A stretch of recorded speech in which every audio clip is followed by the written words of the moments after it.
지난 시간에 예수님이 이제 떡 5개와 물고기 2마리로 5천 명 이상을 먹이시고 난 다음에 이제 서둘러서 재촉해서 제자들 배를 태워서 보내시고, 또 무리들은 예수님이 다 흩으시고, 그리고 예수님은 혼자 어디로 가셨어요? 산으로 가셔서 뭐 하셨어요? 기도하셨습니다. 여기까지 봤죠. 그러면 이제 예수님하고 제자들은 같이 있어요? 떨어져 있어요? 떨어져 있죠. 예수님은 육지에 있고요. 제자들은 이제 갈릴리 호수에 있는 겁니다. 서로 떨어져 있어요. 예수님과 제자들이 떨어져 있는 사이에 이제 무슨 일이 일어납니다. 이제 바람이 불기 시작하더니 큰 이제 풍랑을 만났다는 거거든요. 자, 우리 48절 말씀 우리 한번 읽어 보겠습니다. 시작. 바람이 거스름으로 제자들이 힘겹게 노젓는 것을 보시고 밤 사경쯤에 바다 위로 걸어서 그들에게 오사 지나가려고 하시매. 자, 예수님의 3가지 동작. 제자들이 지금 풍랑을 만났거든요. 저와 여러분의 인생에도 풍랑을 만날 때가 있어요. 이럴 때 예수님이 뭘 하셨나? 예수님의 3가지 동작, 3가지 동사가 나와요. 첫째가 뭐예요? 제자들이 힘겹게 노젓는 것을 보셨다. 그렇죠? 예수님이 그 다 보셨어요. 아니, 육지에 있는데 어떻게 보시나? 예수님은 하나님이십니다. 신적인 능력이 있으세요. 그래서 예수님은 충분히 보실 수 있으십니다. 그 다음 또 하나, 힘겹게 노젓는 제자들에게 예수님이 오셨죠. 걸어서 바다 위로 걸어서 제자들에게 오셨어요. 그 다음에 또 뭐 하셨어요? 좀 이해할 수 없는 행동입니다. 그렇게 오셔서는 지나가려고 하셨다. 자, 요 3가지를 이제 하나씩 말씀을 나누려고 합니다. 먼저 보셨다라고 하는 부분입니다. 예수님은 제자들을 이제 배를 태워서 건너편 벳세다로 가라 이렇게 말씀을 하셨어요. 자, 우리 45절 말씀 한번 읽어보겠습니다. 시작. 예수께서 즉시 제자들을 재촉하사 자기가 무리를 보내는 동안에 배 타고 앞서 건너편 벳세다로 가게 하시고, 그러면 이제 제자들은 배를 타고 이제 어디로 갑니까? 건너편 벳세다로 가는 겁니다. 그러면 건너편 벳세다, 이 벳세다의 건너편은 어디냐? 디베리아입니다. 디베리아로 가면 되는 거예요. 그런데 디베리아로 안 갔죠? 우리 지난주에 봤죠?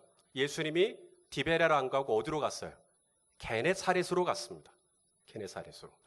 그럼 이게 어떻게 된 건가? 이게 이 벳세다에서 디베랴 건너편, 바로 반대편 디베랴까지는 직선거리, 갈릴리 호수로 직선으로 갔을 때 약 14km 정도 됩니다. 근데 이게 디베랴로 안 가고 게네사렛으로 갔죠. 게네사렛은 약 7km 정도 됩니다. 무슨 말이냐면 원래 목적은 디베랴였는데 바람이 거스르니까, 바람이 부니까 거기까지 못 가고 어디로 갔다는 거예요? 절반 정도밖에 못 갔다는 거예요. 게네사렛으로 갔다는 이야기입니다. 이해가 되십니까? 저와 여러분의 인생에도 이런 바람이 불 때가 있는 것 같아요. 뜻하지 않은 바람이죠. 내가 원했던 것은 어디까지냐면 디베랴였어요. 그 정도 매상은 나오기를 바라는 거고, 그 정도 성적은 나오기를 바라는 거고, 뭔가 이런 일들은 진행이 되기를 바라는 목표치가 있단 말이죠. 그런데 뜻하지 않는 바람을 만나죠. 이 바람이 뒤에서 불어주면 좋은 바람이에요. 그런데 오늘 제자들이 만난 바람은 거스르는 바람입니다. 앞에서 와요. 역풍을 만난 겁니다. 그러니까 배가 힘겹죠. 노젓는 게 힘겹죠. 그래서 겨우겨우 간 게 어디까지밖에 못 갔어요. 절반 정도밖에 매상을 못 내는 거예요. 내가 원했던 목표의 절반 정도밖에 거두지 못하는 일들이 저와 여러분에게도 있지 않습니까? 그 다음 또 하나, 제자들이 이제 바람을 만났는데, 바람을 만나서 이제 노를 저어요. 노를 젓는 게 쉬울까요? 힘겨울까요? 힘겹죠. 이 힘겹다라고 할 때 이게 우리말로는 힘겹게 이렇게 되어 있는데요. 원어로는 고문을 당하는 겁니다. 그러니까 제자들이 사투를 벌이는 거죠, 지금. 이게 그냥 고생한다, 애쓴다 정도가 아니고요. 지금 바다에서 풍랑을 만났는데 제자들이 목숨 걸고 사투를 벌이고 있는 거예요, 지금. 엄청나게 힘든 상황 가운데 있는 것입니다. 나름 이 갈릴리 호수에서 어부 생활도 하고 잔뼈가 굵다고는 했지만 지금 만난 이 풍랑은 너무너무 힘겨운 풍랑을 만난 것이죠. 그래서 제자들은 너무나 고통스러워하고 고문을 당하는 것처럼 정말 숨이 그냥 차는 그런 상황인데 예수님이 뭐하고 계셨다고요? 이것을 다 보시고, 노 젓는 것을 보시고, 따라서 합시다. 노 젓는 것을 보시고. 자, 여러분 성경책에 예수님의 동작이니까 보시고에다가 이렇게 표시를 좀 해놓으세요. 밑줄을 긋든지 동글뱅이를. 왜냐면 예수님이 보셨다. 이게 굉장히 중요해요. 저와 여러분이 바람을 만나고 그것 때문에 너무 힘겨워하고 그것 때문에 막 지쳐할 때 주님이 다 그걸 뭐 하셔요? 아멘입니까? 다 보고 계셔요. 우리 임주희 집사님이 얼마나 힘들어하는지 주님이 다 보고 계셔요. 우리 장정자 권사님이 얼마나 기도하고 계시는지 주님 다 보고 계신단 말이죠. 여기서 이 본다라는 말이 에이돈이라는 이 말은 그냥 우리가 뭐 신문을 본다, TV를 본다, 뭐 그런 본다는 뜻도 있는데요. 사도행전에 보면 이런 뜻도 있습니다. 사도행전에 사도 베드로가 욥바라고 하는 욥바라는 도시에서 이제 무두장이 시몬의 집에 있는데 이제 기도 시간을 정해놓고 옥상에 올라가 기도를 하는 겁니다. 그래서 기도 시간이 돼갖고 이제 옥상에 올라가서 기도를 하는데 이제 환상이 열린 거죠. 하늘에서 보자기 같은 게 내려오는 거예요. 그래서 보자기를 열어보니까 거기에 온갖 부정한 짐승들이 있는 겁니다. 여기서 부정하다라는 말은 먹을 수 없는, 율법에서 너 이거 먹지 말라 했던 그런 짐승들이 있는 거예요. 이것을 이제 베드로가 어떻게 봅니다. 자, 사도행전 11장 5절 한번 읽어보시죠. 시작. 이것을 주목하여 보니 땅에 네 발 가진 것과 들짐승과 기는 것과 공중에 나는 것들이 보이더라. 자, 보자기가 열리고 이것을 베드로가 어떻게 봤다고요? 에이돈, 그냥 봤다는 거예요. 근데 이것을 그냥 봤다가 아니라 어떻게 표현하고 있어요? 주목했다. 주님이 저와 여러분이 인생의 바다에서 뜻하지 않는 풍랑을 만나고 어려움을 겪고 그것 때문에 너무 힘들어하고 고문을 당하는 것처럼 너무나 고통스러워할 때 우리 주님 도대체 어디서 뭐 하시나? 나 지금 이렇게 힘든데, 나 이렇게 지금 고통스러운데, 나 지금 이렇게 좌절스러운데 주님 도대체 뭐 하시나? 주님 뭐 하시죠? 다 보고 계셔요. 어떻게 보고 계셔요? 주목해서 보고 계셔요. 손희선 목사가 이럴 때 어떡하나 보자. 주목해서 나를 보고 계셔요. 어떻게 제자들이 지금 어떻게 이 노를 젓고 있는 걸 다 보고 계시는 거예요. 어떻게 하나? 이행진 집사가 어떻게 하나? 다 보고 계시는 거예요. 이것이 우리 예수님이 하시는 일입니다. 에피노스코. 지금 눈이 열려야죠. 어떤 눈이 열려야 되냐면 지금 내 상황이 너무 힘들어요. 그런데 주님이 정말 이 상황에 아무 관심이 없는 것 같아요. 나는 지금 숨이 꼴딱꼴딱 넘어가는데 도대체 나는 고문을 당하는 것 같은데 뭐 하시나? 에피노스코. 눈이 열려야 돼요. 어떤 눈이요? 주님이 나를 다 보고 계신다라는 거. 지금 우리 가정이 이 상황에서 어떻게 반응하는지 주님이 다 보고 계신다. 그 다음 두 번째, 우리 주님은 보고만 계시는 분은 아니시죠. 보고만 계시는 분이 아니시고 때가 되면, 밤 사경이 되면 제자들에게 오셔요. 할렐루야. 때가 되면 주님이 밤 사경에 바다 위로 걸어서, 물 위로 걸어서 나에게, 저와 여러분에게 오시는 예수님이신 것을 믿으실 수 있기를 바랍니다. 왜 밤 사경일까요? 밤 3경에 오실 수도 있고 밤 2경에 오실 수도 있고, 밤 4경은 새벽 3시부터 6시 사이, 그게 밤 4경이거든요. 이게 뭐냐면, 자, 여러분 기억하실지 모르겠습니다. 벳세다 들판에서 떡 5개와 물고기 2마리로 5,000명 이상을 먹이신 시각이 몇 시인지는 모르지만 언제였냐면 날이 저물었을 때였어요. 기억나시죠? 날이 저물었을 때니까 뭐 6시 이후는 분명히 됐을 거고, 그리고 5,000명 이상을 먹였으니까 시간이 상당히 지났겠죠. 그래서 제자들이 다 먹고 12바구니를 모으고 하는 시간을 대충 잡아도 9시, 10시. 그러면 예수님이 이제 무리들을 다 해산하고 제자들 배를 태워서 보내고 할 때 10시, 11시라고 했을 때 새벽 3시부터 6시 사이라고 했으니까 최소한 지금 제자들은 바다에서 풍랑을 만나 힘겨워한 지 최소 3시간, 4시간, 5시간, 6시간을 계속 힘겨워하고 있었다는 것이죠. 왜 예수님은 좀 더 일찍 오시지? 좀 더 일찍 오시지? 아니면 처음부터 그냥 이런 그 풍랑이 없게끔 그냥 처음부터 그렇게 해주실 수도 있죠. 그런데 우리 예수님은 그렇게 하지 않으시고 다 지켜보시고 그리고 밤 사경이 되어서 바다 위로 걸어서 오셨단 말이죠. 왜 그랬을까요? 자, 2가지입니다. 첫째, 밤 사경은 우리 시간이 아닙니다. 밤 사경은 크로노스가 아니라 카이로스라 그래요. 이 밤 사경은 예수님의 시간입니다. 여러분, 예수님에게는 예수님의 시간이 있습니다. 아멘 해주십시오. 예수님에게는 예수님의 시간이 있어요. 예수님의 시간을 내가 시간을 정해놓고 예수님에게 오라가라 할 수 있어요, 없어요? 없어요. 우리가 피조물인데 우리가 어떻게 시간을 딱 정해놓고 예수님께 오라가라 해요? 예수님에게는 예수님의 시간이 있어요. 주여, 사랑하시는 자가 지금 병들어 죽게 생겼습니다. 나사로. 예수님이 가셨어요, 안 가셨어요? 죽은 지 나흘이 지나서 가셨어요. 예수님에게는 예수님의 시간이 있어요. 밤 사경은 전능자의 시간입니다. 그 시간이 밤 사경이 될지 밤 삼경이 될지는 아무도 몰라요. 중요한 것은 주님은 주님의 때에 일하셔요. 그러니까 우리가 믿어야 될 것은 뭐냐면 지금 당장 내가 원하는 시간은 이번 주 아니에요. 아니면 다음 주예요. 그런데 주님은 주님이 원하시는 시간이 있단 말이죠. 그때 주님이 분명히 일하여 주실 것이다. 이것을 믿으실 수 있기를 바랍니다. 또 하나, 밤 사경이 뭐냐면 제자들이 힘겹게 노졌다 그랬죠. 힘겹게 노졌다 그랬죠. 그러니까 힘겹게 노를 3시간, 4시간, 5시간 저으면 힘이 어떻게 됐을까요?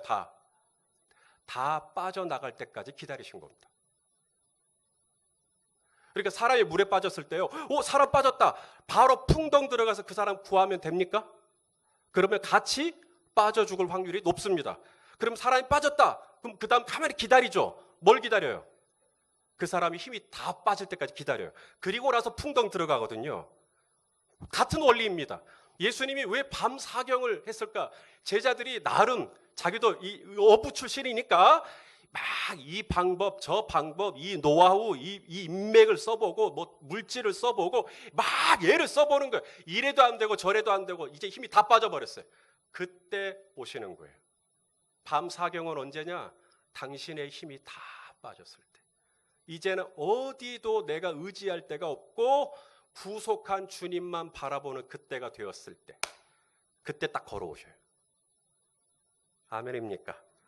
중요한 건 뭐냐면 예수님은 나를 보고만 계시는 분이 아니시라 내 몸에서 힘이 다 빠져나가고 주님 도와주세요.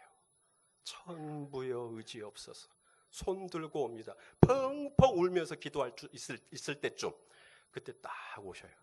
그리고 아들아 일으켜 주시는 것이죠. 주님이 저와 여러분에게 그렇게 은혜 주실 것을 믿으실 수 있기를 바랍니다.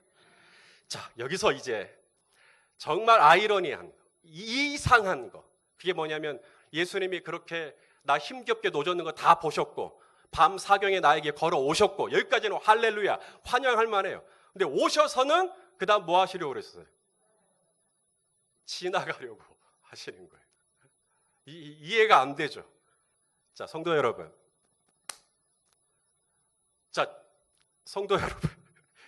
정말 제가 중요한 질문을 하나 할게요. 온라인으로 예배 드리시는 분들 졸지 마시고 지금 제 눈을 똑바로 보시고 정말 중요한 질문을 드리겠습니다. 자, 예수님이 그들에게 오사 그 다음 뭐예요?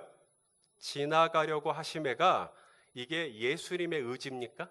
그러니까 예수님이 진짜로 지나가려고 했다라는 거예요. 두 번째, 배 타고 있는 제자들이 볼 때 예수님이 지나가려고 하는 것처럼 보였다는 거예요. 자, 질문이 어려운가요?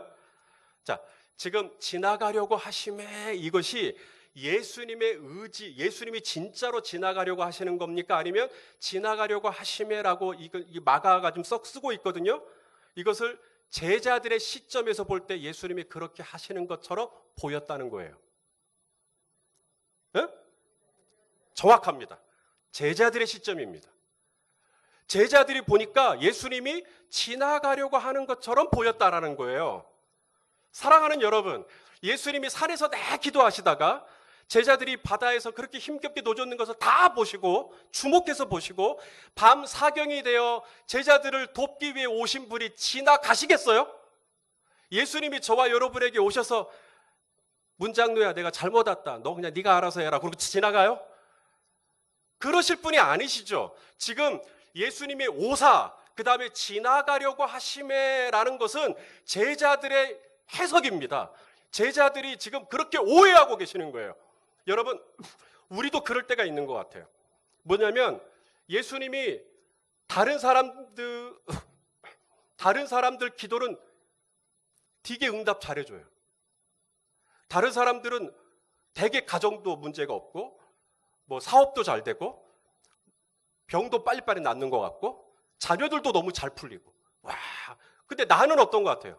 나는 지나가시는 것 같아요. 이게 원어로도 패스 바이입니다. 이게 그냥 예수님이 그냥 못 본 척하고 지나가 버리시는. 왜 나는 지나가냐는 거예요. 아니 왜 김 집사하고 박 집사는 도와주는데 왜 나는 지나가냐는 거예요. 왜 나는 안 도와주냐는 거예요. 나도 힘든데 나도 이렇게 어려운데 왜 나는 안 도와주시냐는 거죠. 아, 저 사람은 암에 걸렸다가도 낫더만 왜 나는 안 고쳐주시느냐는 거예요. 나는 지나가려고 하시는 것 같은 느낌.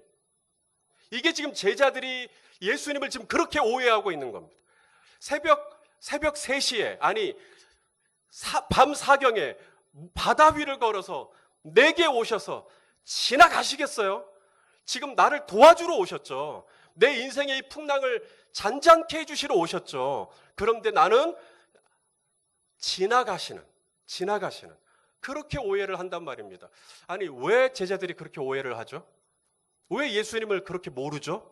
예수님이 지금 제자들을 위해서 왔는데 왜 아직도 예수님을 못 알아보죠? 성경은 오늘 본문은 제자들이 예수님을 못 알아보는 이유를 정확하게 이렇게 짚어줍니다. 이게 밑줄 그으셔야 돼요. 자, 52절 말씀입니다. 읽어보시죠. 시작. 이는이라는 말은 영어로 because, 뭐뭐 하기 때문이라는 이유를 이야기해 주는 거예요.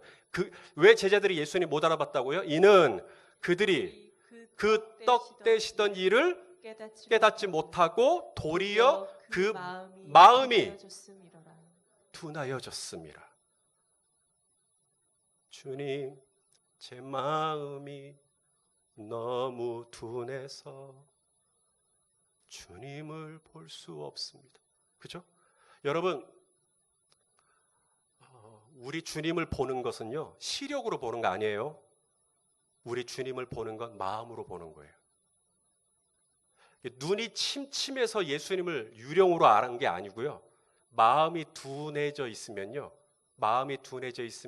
예수님이 나에게 가까이 오셔도 예수님을 못 알아봐요. 하나님의 음성도 주님의 음성도 여러분 청각으로 듣는 거 아닙니다. 예수님의 음성은 마음으로 듣는 거예요. 마음이 예민하면 주님의 음성도 잘 듣고요. 마음이 예민하면 주님의 임재도 느끼고요. 마음이 예민하면 주님이 오늘 나에게 뭘 원하시는지.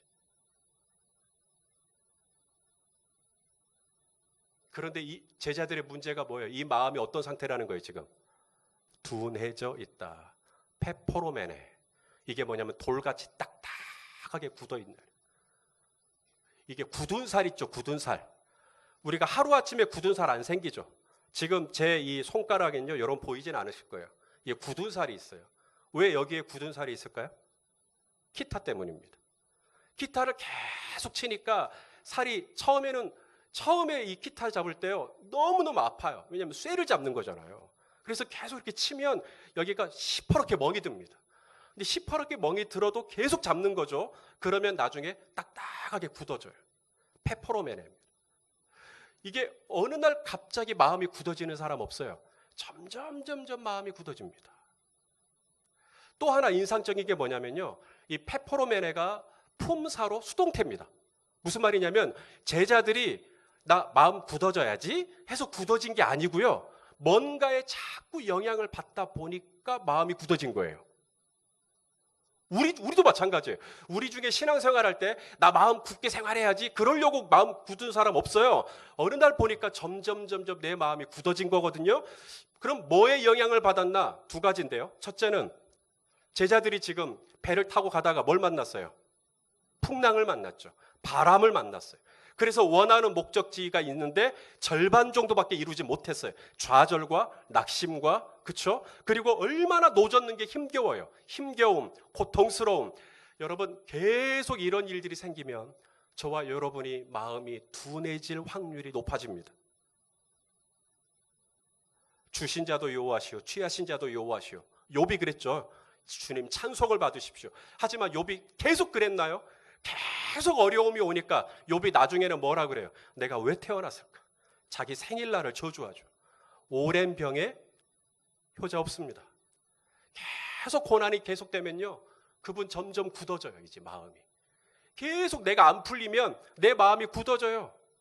계속 뭐가 안 되면 내 마음이 굳어진다니까요.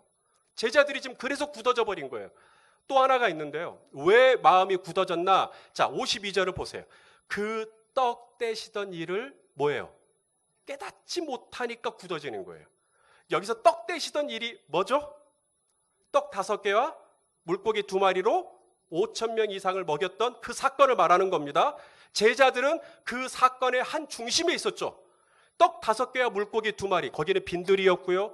날은 저물었고요. 200데나리온도 없었고요. 떡은 5개, 물고기 2마리밖에 없었는데도 남자만 5,000명이었던 이날 많은 사람들이 배불리 먹은, 다른 사람은 몰라도 제자들은 알죠. 이게 지금 얼마나 귀한 일인지, 이것이 얼마나 놀라운 일인지.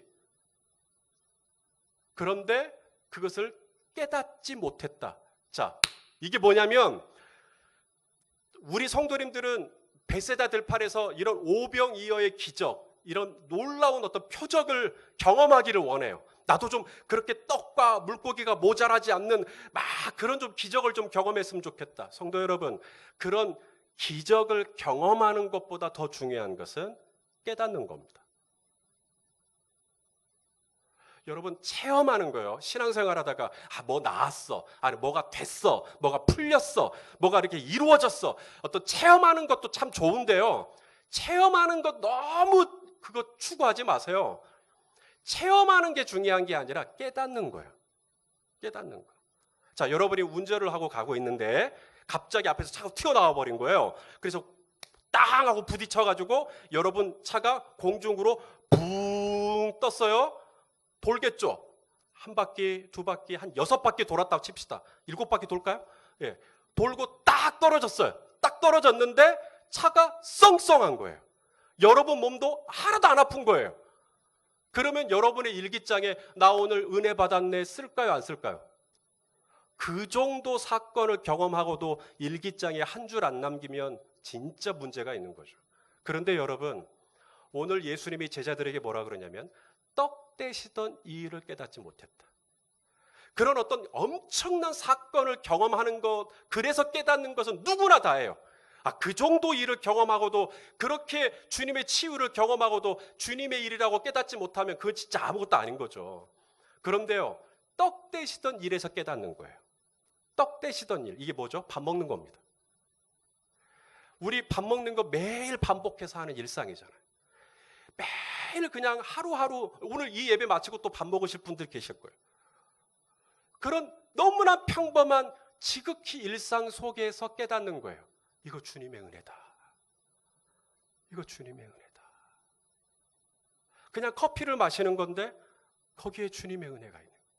그냥 오늘 내가 누군가에게 우연히 만났는데 이거 주님의 은혜네. 오늘 내가 어떤 이야기를 들었는데 이거 주님의 은혜네. 오늘 아침에 이 예배를 드리기 위해서 제가 이제 걸어오는데 이 노란 코스모스가 피어 있는 거예요. 너무 예쁜 거예요. 노란 코스모스가 바람에 이렇게 흔들리는 거예요. 근데 흔들리는데 제가 이제 착각을 하는 거죠. 저에게 손 목사 오늘 예배인도 잘해. 주님의 은혜네. 그렇게 깨닫는 게 많아지면 당신의 마음은 예민해질 거고요. 깨닫는 게 없어요. 아니 차가 공중에서 6바퀴를 돌아도 깨닫는 게 없다면 그 마음은 어떻게 됐나요? 정말 사소한 건데 거기서 이거 주님의 은혜구나. 그렇게 깨닫는 게 많아지면 저와 여러분의 마음은 점점 예민해집니다. 예민해지면요, 에피이노스코 눈이 열려요. 그리고 주님을 신뢰하게 돼요. 근데 마음이 점점 둔해집니다. 왜 둔해지냐면 이게 안 깨달아지는 거예요. 이게 주님이 오늘 하루, 어제 하루도 그랬을 거예요. 어제 하루도, 지난 한 주도 그랬을 거예요. 분명히 하나님이 은혜 주셨거든요. 근데 이게 안 깨달아지는 거예요. 그러면 계속 저와 여러분의 마음은 둔해지는 겁니다. 그러면 예배의 자리에 나와 있지만 내 마음이 돌같이 굳어져 있기 때문에 이게 얼굴로도 당연히 나오는 거죠.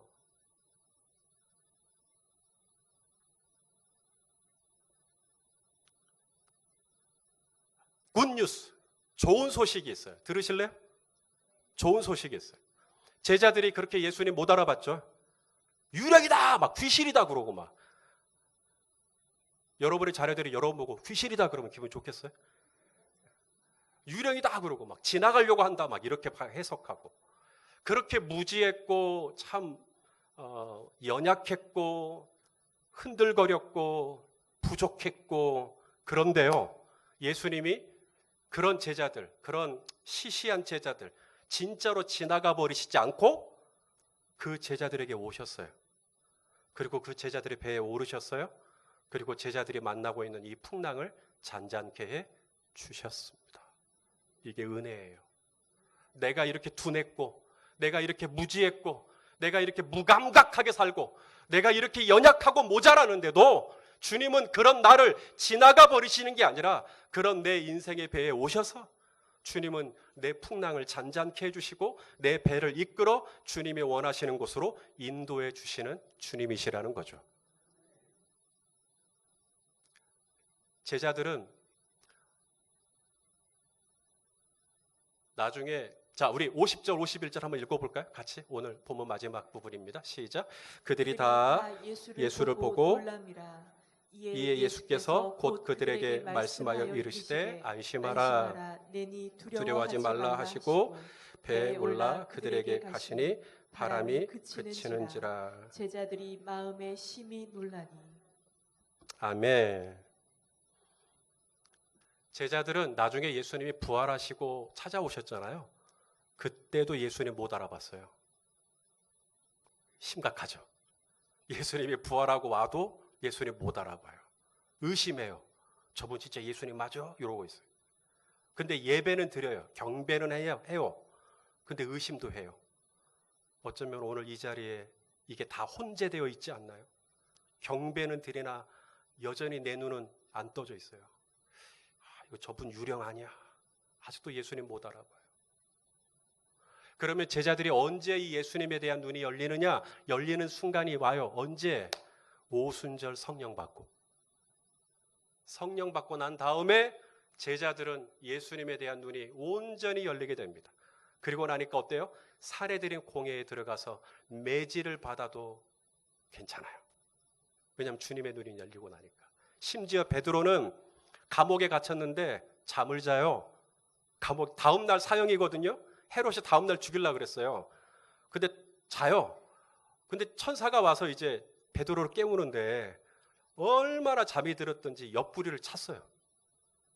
그 정도로 자요. 왜요? 에피노스코. 이제 주님이 나와 함께 한다는 이 눈이 열리면요, 그렇게 평안해지는 것을 믿으시길 바랍니다.